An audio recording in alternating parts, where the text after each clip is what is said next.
So welcome back to our live audience, whom we are currently based in the Birmingham 2022, aka Commonwealth Games HQ headquarters, for our live collaborative Black History Month show. So you're in tune to New Star Radio 98.7 FM.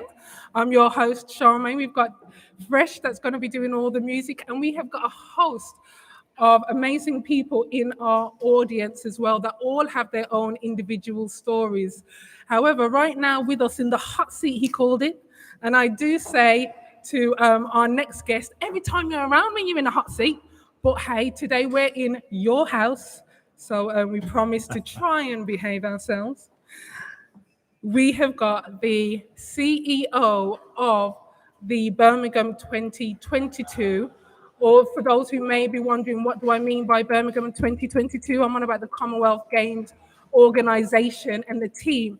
This man here, Mr. Ian Reid, is the one who heads this whole thing up.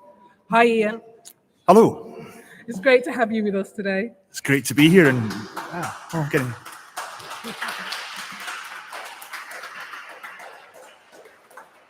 So I don't normally get a round of applause at these things, so thank you very much, everybody. So we are in the midst of Black History Month, but before we get into that, how long have we got left until the games are actually here?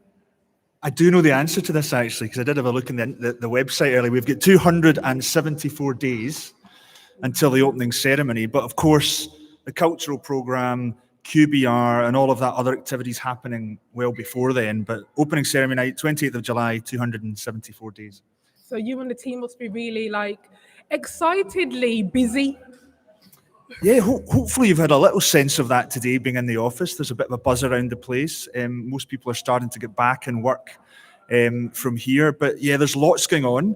We've just gone through a period where we've been selling tickets. We've been asking people to come and volunteer. The appetite for the games is incredible. We've had over, believe it or not, over 2 million applications for tickets for the games, of which we think we will sell around 1 million tickets or so. So that's an incredible response considering the games are still 9 months away. We've had over 40,000 applications to volunteer. So it feels like the city and the region are absolutely up for an incredible party and an incredible celebration next summer.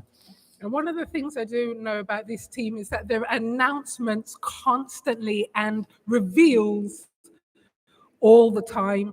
So make sure that you go over to the Birmingham 2022 website, its social media, and you will be connected and kept up to date.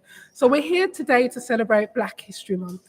One of the questions that I've been putting out is, what does this Black History Month mean to you in light of the Commonwealth Games around the corner? Yeah, hugely important to us. And I think the first thing is give credit to our head of engagement and inclusion, who's on annual leave actually this week, but Donna Fraser, who would have been here today, because she's really activated Black History Month within our organisation and externally where we can over the last month or so, which I think has been hugely beneficial. You know, we genuinely want this to be a games for everyone as much as we can. We genuinely want to engage with all communities across the region. So absolutely playing our part and trying to be at the forefront of Black History Month has been really important to us. But I think it's also been really educational for the team and even for me personally, in terms of Donna's put a huge amount of content out there. She's liaised a lot with the other with our whole workforce actually, but in particular our Black workforce. She's managed to engage with a lot of athletes. We've put a huge amount of content out on social media about what Black History Month means to our staff, means to our stakeholders, means to the competitors and the officials. So for me, for a lot of the team, as I say, it's been really inspiring. It's been really educational. It's improved my understanding of some of those historic challenges for the Black community. But most importantly, hopefully, it's helped us engage with the Black community in the region. And events like this, we're delighted that you've come in today to support the games and hopefully hear a bit more about it. I know one of the things, because I've interviewed Ian quite a few times in the past, and I mentioned to you a jingle that I made up. I think it was our first interview in the studio. This was a couple of years ago now. That's right, yeah. And he said I must mention it today. So all I'm saying is, those who the advert, we know it's yours. I'm not trying to nick it. It's just one of those things. So it goes like this: the Commonwealth Games are coming. Commonwealth Games are coming.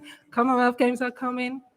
Na na na na na na. So if anybody can think of any other words to add to it to finish it, I'd be more than grateful, because I can see Junior's hand is like, I'm waiting to say, oh, it's a thumbs up. Cool.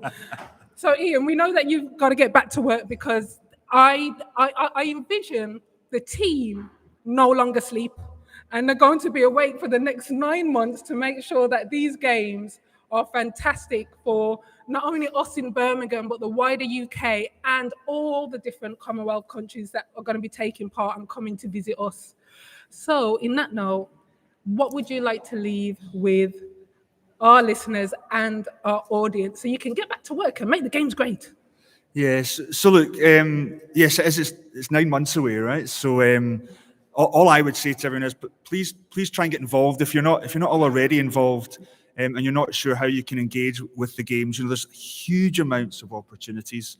Tens of thousands of jobs, opportunities to involve in the cultural program. We'll be looking for thousands of people to be part of that opening ceremony and the mass cast. For that, even if it's as simple as buying a ticket, there's huge amounts of opportunities for everyone in the city and the region to be part of the games, feel like they have a bit of ownership, feel like they've helped deliver it. So any questions you've got on any of that, you know where we are now, or get on the website. But yeah, please, that would be my main message. Please try and support it, and please try and get involved. And can you just remind us of all of your social media and email? Website. Yeah, well, everything. The best place to go is the website, which is just simply birmingham2022.com, because then you'll get the links to everything from there. All the other social media sites and all the contents can be found from that initial platform. So that would be the place to start.